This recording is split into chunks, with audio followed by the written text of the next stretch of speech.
그리고 일본 같은 경우에는 국공립대랑 사립대를 나누죠. 왜냐하면은 애초에 입학 전형이 조금 다르기도 하고 등록금 자체도 완전히 차이가 나기 때문인데요. 우리나라 같은 경우에는 서울대, 연세대, 고려대 이렇게 국공립대랑 사립대를 일렬로 줄 세우기 하고 있는 모습을 볼 수가 있는데요. 서울대랑 연세대, 고려대랑 등록금이 막 엄청나게 차이가 나냐? 또 그것도 아니죠. 근데 일본 같은 경우에는 사립대 중에 비싼 사립대는 1년에 몇 천만 원, 1억 원, 뭐 이 정도 하는 대학도 있다고 하니까 애초에 사립대를 배제하는 경우도 있고, 그리고 국공립대 같은 경우에는 구제국대학이라고 해서 역사와 전통이 유구한 그런 대학도 있고, 그다음에 과별로 또 특색이 있는 대학도 있고, 이런 식으로 뭔가 기준이 다양하다는 것이죠. 어떻게 보면 70년대가 일본의 지금 대학 입시와 비슷하다고 할 수 있을 것 같은데요. 이때는 뭐 세종대 호텔 경영학과라든지 공주자범대라든지 이런 식으로 학과가 중심이 되는 그런 경우도 있었기 때문에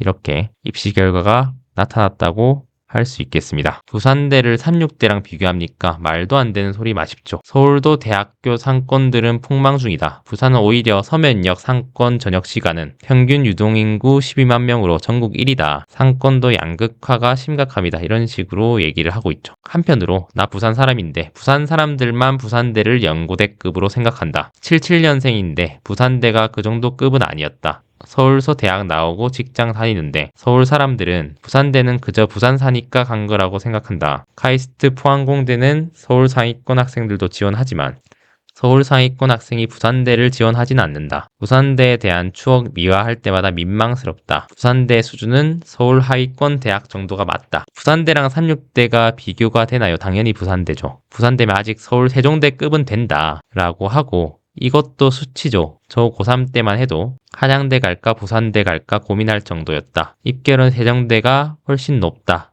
이런 식으로 얘기를 하고 있는 실정입니다. 부산 사람들 사이에서도 서로 다투고 있는 모습을 볼 수 있는데요. 이게 성공한 것이죠. 이 미디어들이 이렇게 서로 부산 사람들끼리 싸움을 붙인데 성공을 했다는 겁니다. 안녕하세요. 오늘은 무너지는 제2도시 부산, 오사카처럼 될 수 없는 이유에 대해서 한번 알아보도록 하겠습니다. 요즘 이런 기사들이 많이 나오는데요. 무너진 대한민국 제2도시, 위기의 부산, 해운대 아파트값 반토막, 부산대 상권도 공실지옥, 부산 인구 소멸 위험 단계에 진입했다.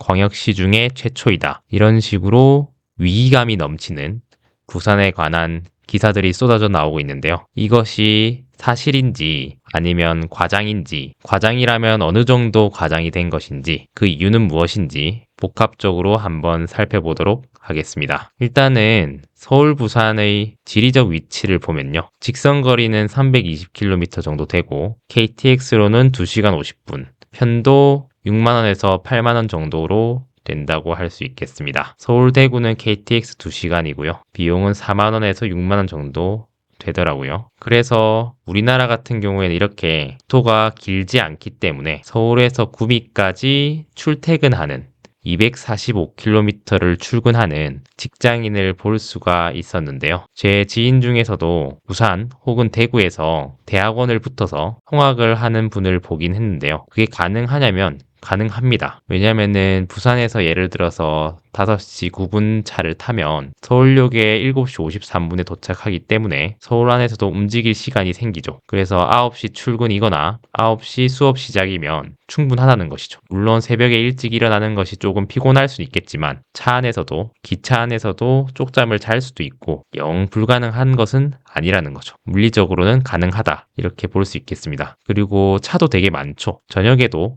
충분히 내려올 수 있는 시간이 된다고 할 수 있겠습니다. 그리고 서울대 병원 환자 절반이 지방에서 온다고 하는데요. 왕복 6시간. 그러니까 편도로 3시간 걸려도 서울로 온다 라고 하는데, 어르신들 같은 경우에는 특히 잠이 적기 때문에 새벽에 새벽 기차나 새벽 버스를 타고 올라와서 진료를 보고 서울에서 조금 일을 보다가 저녁에 내려가는, 그래서 전국이 일일 생활권이다 라고 하는 것이 과장된 말이 아님을 알 수 있습니다. 한편 일본 같은 경우에는 상황이 조금 다른데요. 도쿄 오사카 직선거리가 부산 서울보다 조금 더 멀긴 하죠. 물론 신칸센 같은 경우에는 부산 서울 KTX보다 좀 더 짧게 걸리는데 그 이유는 중간중간에 서는 역이 많이 없어서 그래요. 하지만 비용 자체는 신칸센이 거의 2배 가까이 비싸기도 하고요. 나고야 도쿄 역시 그렇게 길지는 않은 모습입니다. 근데 버스로 환산을 해보면 완전히 다른 이야기가 되죠. 오사카 도쿄는 거의 8시간 넘게 걸리는 것을 알 수가 있습니다. 비용도 10만원 정도로 부산 서울 버스가 4시간 4만원에 비하면 거의 배로 비싸죠. 그렇기 때문에 직선 거리 상으로도 차이가 있다. 근데 이것만 보면 그렇게 크진 않거든요. 도쿄랑 오사카랑 일일 생활권이 가능한 게 아니냐 이런 생각이 드는데 궁금해서 검색을 해보니 도쿄에서 오사카까지 500km 정도 되는데 통근을 한다 이런 유튜브가 있긴 하더라고요. 그래서 신칸센을 타면 2시간으로 짧지만 저녁에 자는 게 낫기 때문에 이런 식으로 호텔식 기차. 우리나라에는 이런 게 잘 없죠. 왜냐면은 국토가 그렇게 길지 않기 때문에 시베리아 횡단 열차 건널 때 있는 그런 침대가 있는 기차는 보지 못한 것 같습니다. 근데 이 유튜브 보니까 매일 통근하는 게 아니고 동경에서 친구 만나고 나서 오사카로 복귀할 때 이렇게 열차 안에서 자면서 통근을 했다. 이런 얘기라서 매일 출근을 하는 것과는 조금 차이가 있음을 알 수 있습니다. 그리고 국토의 형태와 지형을 한번 살펴볼 텐데요. 남한 같은 경우에는 부산에서 끝에서 끝까지 거의 350km 밖에 되지 않아요. 근데 일본 같은 경우에는 끝에서 끝까지 1800km가 되죠. 그리고 만약에 우리나라 한반도가 통일이 된다고 하면 수도가 정중앙에 있기 때문에 전국 팔도에서 인구가 모여들기 쉬운 조건이라는 것이죠. 근데 일본 같은 경우에는 도쿄가 동쪽 끝에 있기 때문에 사실상 모이기가 힘들다 이렇게 볼 수 있겠는데요. 일본 서남부에 있는 주민들은 도쿄까지 갈 것도 없고 오사카라는 큰 도시가 있기 때문에 오사카로 모여들기가 편하다는 얘기죠. 동북 지역에 있는 주민들 역시 오사카까지 갈 이유는 없고 동경으로 가면 된다. 이런 생각이 있는 이유가 바로 국토의 형태와 지형 때문이라고 할 수 있겠습니다. 그리고 평야지대를 한번 살펴보면요. 구글어스를 통해서 산악 지형을 제외한 단순히 평야 지형을 이렇게 면적을 재보았는데요. 서울 같은 경우에는 400제곱킬로미터 정도 되고 오사카 같은 경우에는 이렇게 장화 모양인데요. 1400제곱킬로미터 정도로 나타날 수 있겠습니다. 부산은 더 작은데요. 부산이 실제로 넓어 보이지만 산악 지형이 많기 때문에 그 부분을 제외하고 이렇게 면적을 대강 그어보면 160제곱킬로미터로 굉장히 작은 것을 알 수 있습니다. 실제로 교통도 되게 안 좋고 차도 많이 막히는 거죠. 서울 남산타워에서 전망을 보면 산지가 되게 많죠. 근데 오사카만 가더라도 산지는 거의 없고 빌딩만 있는 모습을 볼 수가 있는데요. 우리나라에서 따릉이 같은 자전거를 타기가 힘든 이유도 여기에 있습니다. 크고 작은 산들과 언덕이 많아서 자전거를 타기에 불리한 것이죠. 반면에 일본 같은 경우에는 대규모 평야지대에 가깝기 때문에 오사카나 도쿄에 자전거를 많이 이용하는 이유가 바로 이러한 지형의 차이도 있다는 것입니다. 베트남 같은 경우에도 긴 형태를 하고 있죠. 호치민과 하노이는 직선거리로 1100km가 넘는데 물론 자유월남과 베트콩이 분단이 돼 있다가 통일이 된 것이기 때문에 이렇게 인구 분포가 나뉘어 있는 것이 아니냐라고 할 수도 있는데요. 그것도 당연히 맞는 말씀이죠. 근데 어쨌든 간에 우리나라처럼 수도가 국토의 중심부에 있는 것이 아니기 때문에 오히려 인구가 분산되는 효과를 가지고 있다고 할 수 있겠습니다. 다음은 부산이랑 서울의 인구랑 경제를 한번 살펴볼 텐데요. 부산광역시는 인구가 지금 325만 명이고 95년 388만 명 최고점을 찍고 지금 마이너스 20% 넘게 감소했다고 할 수 있는데요. 60만 명이 빠져나갔다고 할 수 있겠습니다. 1인당 GDP는 32,000달러로 그래도 좀 준수한 편이긴 한데요. 인구 밀도는 4,000명이 조금 높네요. 제곱킬로미터당. 서울특별시도 현재 인구가 930만 정도 되는데 91년 1093만 최고점을 찍고 160만 명이 감소했는데 인구 밀도는 그래도 15,000명 정도로 굉장히 밀집되어 있다는 것을 알 수가 있겠습니다. 1인당 GRDP는 41,000달러로 부산보다 높은 것을 알 수 있습니다. 근데 부산은 인구가 이렇게 60만 명이 빠져나가서 망했다고 하고 있는데 서울은 왜 인구가 빠져나가는데 망했다고 하지 않느냐? 그건 바로 주변 위성도시로 다 빠져나갔기 때문인데 경기도 인구는 확연하게 늘어나고 있는 것이죠. 반면에 영남지방 인구는 줄어들었기 때문에 부산과 서울이 망했다라기보다는 그 주변 지역 생활권에 있는 인구를 종합적으로 판단하자 이런 사고가 깔려 있는 것 같습니다. 간단하게 대구도 보면 인구는 235만 명인데 2010년 250만 명에서 15만 명 정도가 빠졌고 1인당 GRDP가 굉장히 낮은 수치임을 알 수가 있는데요. 가끔 우리 뉴스에서 대구는 왜 최저시급을 주지 않느냐 이런 얘기를 하는 것이 바로 이 지역 경기가 무너지면은 개개인의 삶에 어떠한 영향이 미치는지를 간접적으로 알 수 있다는 것을 나타내고 있습니다. 그래서 서울, 부산, 대구 이렇게 도시를 비교하기보다는 생활권을 아우르는 지역을 전부 살펴봐야 되는데요. 수도권은 서울, 인천, 경기를 합한 건데요. 인구는 2,600만 명으로 대한민국 인구의 절반 정도라는 것을 알 수가 있죠. 1970년 기준으로 900만 명 정도였는데 현재 1,700만 명이 늘어버렸죠. 그러니까 서울이 망했다, 부산이 망했다 이런 것이 아니고 수도권으로 인구가 밀집되어 있는데 주거 지역으로서 경기도를 활용하고 평소에 놀거나 일을 할 때는 다들 서울로 모인다는 것을 알 수 있겠습니다. 한편 영남 지방 같은 경우에는 인구가 1,200만 명이긴 한데 물론 과거보다 조금 늘긴 했으나 전체적인 지역 경제를 유지할 만큼의 인구 성장을 이뤄내지 못했다. 이렇게 볼 수 있겠습니다. 과거에는 경공업의 중심지였다가 중화학공업이 중심지였다가 현재는 첨단 산업이 활성화되고 있는 시점에 대기업을 유치하지 못해서 조금 몰락하고 있는 길을 걷고 있는 게 아니냐 이런 시선이 있습니다. 과거에는 구미에 섬유, 신발, 가발 등 경공업 단지가 있었고 거제, 포항, 울산 등의 중화학공업이 대한민국의 눈부신 발전을 이뤘죠. 그럼 이때 대통령이 영남 출신이라서 영남 지방을 몰아줬냐? 그게 아니고요. 1970년대만 해도 수도권 인구랑 비수도권 인구를 비교했을 때 비수도권 인구가 절대적으로 많았어요. 그 중에서도 영남권 인구가 굉장히 많았는데요. 그렇기 때문에 값싼 노동력을 활용해야 하는 경공업 중심의 국가발전 산업 시대에서는 인구가 많은 곳에 공업단지를 발전시키는 것이 당연히 유리하겠죠. 그러나 현재는 수도권에 많은 인구가 있기 때문에 대기업들이 값싼 노동력을 활용하기 위해서 수도권으로 다들 이전하고 있다. 이렇게 볼 수 있겠습니다. 근데 중공업이나 조선업 같은 경우에는 당연히 바닷가에서 일을 할 수밖에 없죠. 근데 서해안 같은 경우에는 조수 간만의 차가 크기 때문에 조선업이 이루어질 수가 없어요.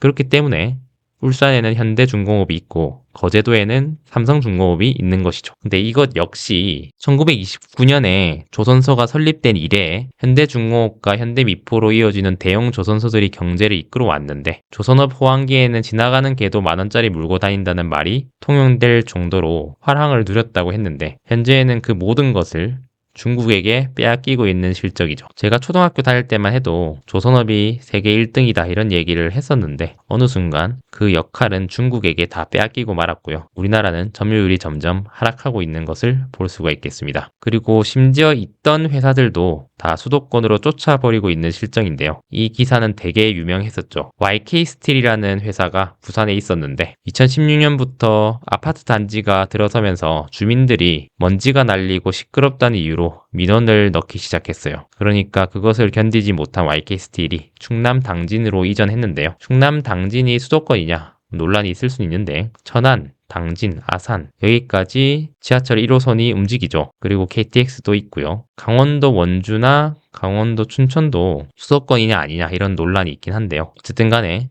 이렇게 있던 회사들도 다 쫓아내고 있는 실정이라고 할 수 있겠습니다. 공무원들이 이걸 몰랐겠냐 이런 생각이 들긴 하는데요. 사실은 건설업도 발전시켜야 되고 제조업도 발전시켜야 되고 참 공무원들도 고민이 많았을 거라고 생각이 듭니다. 어쨌든 이렇게 무너지는 지역 경제를 살리기 위해서 부산시에서는 무비자로 부산을 오라는 홍보를 중국에서 하기도 했고 대구 역시 무비자 중국 단체 관광객을 유치하자 이런 정책을 펼치고 있는 상황입니다. 부산 인구는 아까 말씀드렸듯이 388만에서 지금 325만으로 굉장히 많이 줄어든 상태죠. 2035년에는 300만이 붕괴된다 이런 얘기를 하고 있는데요. 근데 이거는 부산시 인구 자체가 줄어든다는 게 문제가 아니고 주변으로 인구가 줄어드는 것을 봐야 되는 건데 서울시 역시 91년에 1093만 최고점을 찍고 현재 줄어들고 있죠. 근데 이게 경기도 인구가 대신 늘어나고 있는 겁니다. 서울을 생활권으로 하고 있다는 것이죠. 그럼 부산은 아니냐?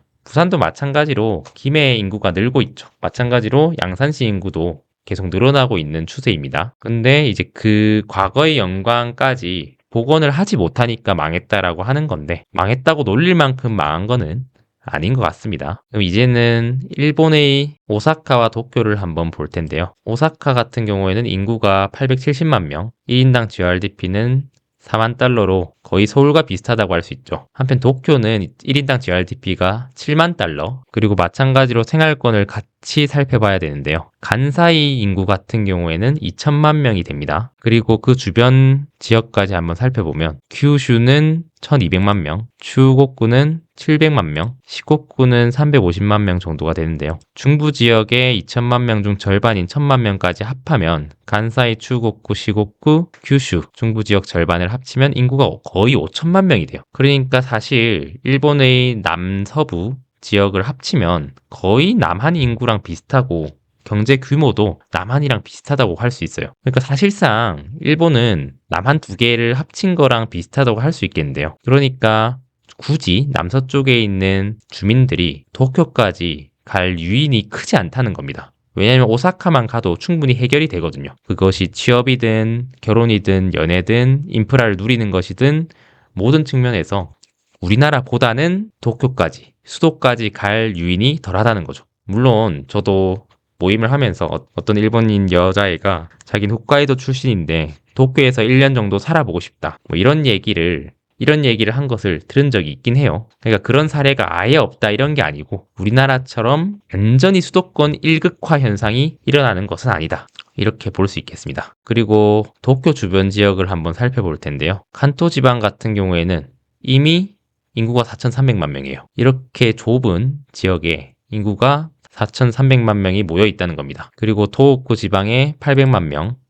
홋카이도가 500만 명, 이렇게 동북 지역이랑 중부 지역 절반을 합치면 인구가 6,700만 명이에요. 그러니까 이것 역시 동북 지방 안에서도 각자의 현에서도 이미 인프라가 다 잘 갖춰져 있고 취업을 잘 할 수 있긴 한데 그래도 더 큰 데로 가고 싶다 하는 사람은 도쿄로 가면 그만이지 굳이 남서쪽으로 갈 이유는 없는 것이죠. 대기업 분포를 봐도 알 수 있는데요. 우리나라 같은 경우에는 애초에 대기업 수가 적긴 한데 그 적은 대기업마저도 수도권에 몰려 있죠. 그리고 지방 같은 경우에는 대기업이 많지 않은 경우를 알 수 있습니다. 반면에 일본 같은 경우에는 대기업이 전국 곳곳에 다 분포를 하고 있다는 것을 알 수 있습니다. 이렇게 경제에서 나오는 차이도 무시를 못한다는 것이죠. 물론 이것이 인구가 부족해서 대기업이 떠나는 건지 대기업이 없기 때문에 인구가 떠나는 건지 아니면 둘이 상호 보완적인 관계인 건지 정확하게 알 수는 없지만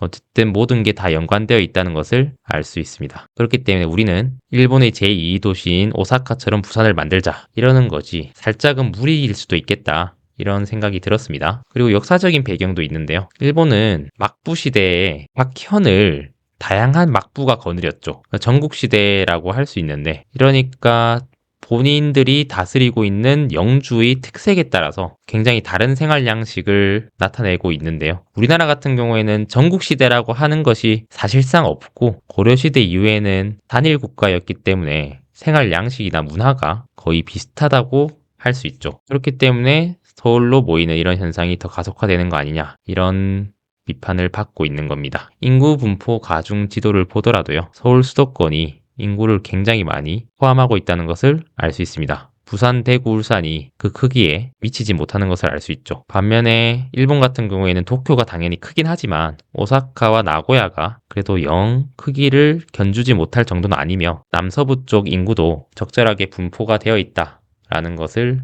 알 수가 있습니다. 이사벨라 버드 비숍이 조선을 묘사한 것에 이러한 표현이 있는데요. 모든 한국인의 마음은 서울에 있다. 어느 계급일지라도 서울에서 떠나 살기를 원치 않는다. 이런 얘기를 하고 있는데요. 그때도 마찬가지고 지금도 마찬가지고 우리나라 사람들의 마음에는 서울이 자리 잡고 있는 것 같습니다. 다산 정약용 역시 절대로 서울을 벗어나 살지 말라고 했는데요. 그 이유로 여러 가지를 들긴 했어요. 우리나라는 시골로 가면 너무 교양이 떨어진다 이런 얘기를 하기도 하고 뭐 다양한 이야기를 했죠. 물론 이게 맞냐 틀리냐는 사람에 따라 다르게 생각할 수 있을 것 같습니다. 그리고 사람은 나면 한양으로 보내고 말은 나면 제주도로 보내라 이런 얘기가 있을 정도니까 우리나라 사람들이 수도 서울에 대한 동경이 얼마나 강했는지 알 수 있는 부분입니다. 일본 같은 경우에는 이런 vs 놀이를 하기도 해요. 동대를 갈 거냐, 경대를 갈 거냐, 도쿄대를 갈 거냐, 교토대를 갈 거냐 뭐 이런 얘기를 하긴 하는데요. 우리나라 같은 경우 서울대를 갈 거냐 부산대를 갈 거냐 하면 애초에 그런 얘기를 하진 않죠. 그 정도로 일본은 문화가 다르다 이렇게 할 수 있겠습니다. 그리고 실제로 2024년 최근이죠. 관동에서 교토에 있는 대학에 가는 것이 이상합니까? 이렇게 질문을 하는 일본인이 있어요. 서울에 사는데 부산에 있는 대학에 가는 것이 이상합니까? 이런 질문을 하지 않을 정도로 일본과는 굉장한 차이를 나타내고 있다는 것을 알 수 있죠. 답글까지 보면 답글에는 이상하지 않다. 근데 사투리가 익숙하지 않을 것이다. 교토에는 관동지방 사람들이 모이는 거리가 있다. 이런 식으로 자세하게 설명을 해주는 것을 제가 보았습니다. 그럼 굳이 치환을 하자면 서울에 있는 사람이 부산에 있는 대학을 간다라기보다는 만약에 우리나라가 통일이 된다면 평양에 있는 대학에 가는 것이 이상합니까? 뭐 호기심이 생길 수도 있잖아요. 그런 정도랑 거의 비슷할 정도로 일본에는 이렇게 다양성이 존중받고 있다라는 것을 알 수 있겠습니다. 일본인들이 서열이 없는 건 아니에요. 일본인들도 이런 식으로 S급, A급, B급, C급 이런 대학을 나누긴 해요. 그래서 S급에는 동경대가 있고 그 아래에는 교토대가 있고 그리고 히토츠바시 대학 그 아래에는 또 뭐 오사카 대학 뭐 도호쿠 대학 뭐 이런 식으로 뭐 랭킹을 나누긴 해요. 그러니까 호모 사피엔스인 이상 당연히 이러한 서열이나 계급화에 당연히 일본인들도 참여를 하고는 있지만 우리나라만큼 그렇게 심하진 않다. 이렇게 이해를 할 수 있겠습니다. 그리고 일본 같은 경우에는 국공립대랑 사립대를 나누죠. 왜냐하면은 애초에 입학 전형이 조금 다르기도 하고 등록금 자체도 완전히 차이가 나기 때문인데요. 우리나라 같은 경우에는 서울대, 연세대, 고려대 이렇게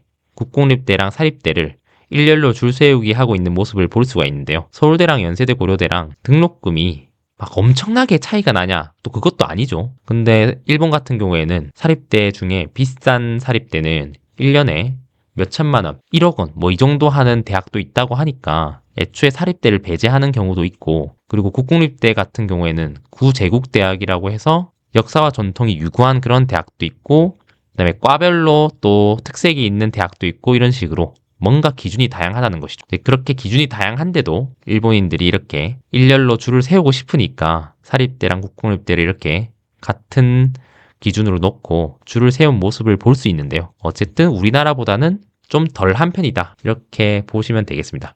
그리고 당연히 만약에 자기가 도쿄에 사는데 게이오 와세다를 갈까 교토대를 갈까 교토대가 더 높은 것 같은데? 라고 생각을 해도 아니 근데 나는 어차피 여기 살 거니까 그냥 집 가까운 데 갈래 이럴 수도 있다는 것이죠. 그렇기 때문에 우리나라 부산대가 몰락하고 있다라고 해서 부산대랑 세종대를 비슷한 위치에 놓고 있는 경우를 많이 볼 수 있는데요. 사실 이제 이것도 좀 차이가 있죠. 예를 들면 인천에 사는데 인하대를 갈까 세종대를 갈까 뭐 이렇게 고민을 한다면 인하대를 가시는 분이 많겠죠. 서울에 사는데 인하대를 갈까 세종대를 갈까 하면 세종대를 가는 사람이 많지 않을까요? 부산도 마찬가지라는 거죠. 부산에 사는데 굳이 국민대나 숭실대를 갈까라고 하기보다는 그냥 부산에 가자 이렇게 하는 경우가 그래도 꽤나 있다는 겁니다. 근데 어쨌든 이렇게 일렬로 세우기 좋아하는 호모사피엔스의 본능 때문에 일본이든 우리나라든 어느 정도 이렇게 한 줄로 세우고 싶어 하는 경향은 있는 것 같습니다. 굳이 비교를 하자면 우리나라 같은 경우에는 일반적인 대학 서열보다 의대 서열 같은 경우에는 조금 다른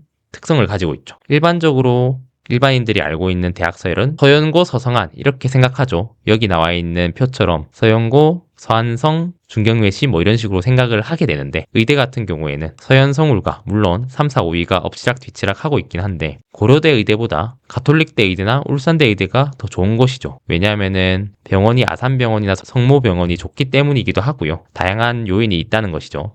그리고 이공대 같은 경우에도 마찬가지로 카이스트나 포항공대가 고려대 연세대보다 조금 더 좋은 대우를 받고 있는데요. 굳이 이제 일본의 그 대학 서열 문화를 이해를 하고자 한다면 우리나라의 이렇게 의대나 이공대 순위를 보면 알 수 있다고 할 수 있겠습니다. 예를 들어서 서울에 사는데 지방의대를 갈까 연세대를 갈까 이렇게 고민을 할 수는 있다는 것이죠. 근데 지방까지 가서 의대나 로스쿨을 가는 경우가 있는 것처럼 이제 일본에서도 다양한 기준에 따라서 다른 지역에 있는 대학을 갈 수도 있다. 이렇게 보면 되겠습니다. 그리고 실제로 많은 유튜버들이나 뉴스들이 부산대가 몰락하고 있다. 이제는 36대에도 밀린다. 한때는 서울대 다음이었는데 이런 자극적인 내용을 보내고 있는데요. 16대 몇 등급으로 합격하냐라고 하니까 부산 일반고 내신 2.0 정도였는데 전교 250명 중에 12등 정도였다라고 설명을 하고 있고, 부산 쪽에 수시 원서 5개를 넣고 36대 하나 넣었는데 전부 붙어서 부모님이 위쪽으로 가지 않겠냐라고 하셔서